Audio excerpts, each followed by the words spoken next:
অতিথি হিসেবে আমরা তার কাছ থেকে দুটি কথা শুনব। আসসালামু আলাইকুম। আমাদের প্রধান অতিথি মাসুদ রানা, এখানে আমাদের শফিউল হুজুর আছে, এবার রাসেল রনিকে ফুল দিয়ে বরণ করে নেবেন।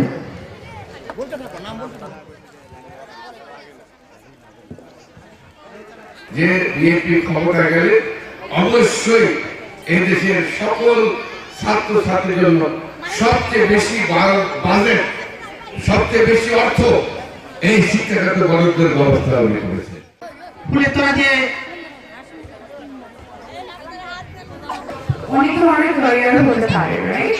কিন্তু আপনার এডুকেশনই আপনার শেষ পর্যন্ত আপনার সাথে থাকবে। ম্যাক্সিমাম যারা বসে আছে এবং বাইরে যারা আছেন সবাই স্কুলের ছাত্র। একটা বিল্ডিং পাই না, প্রথমে হুজুরের কথাই বলতেছি।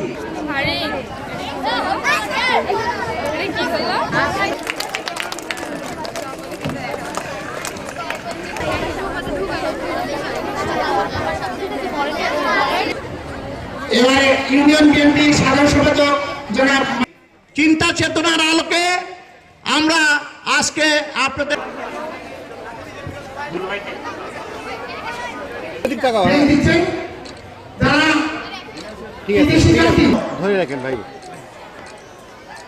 ঠিক আছে, ধরে রাখেন, ঠিক আছে।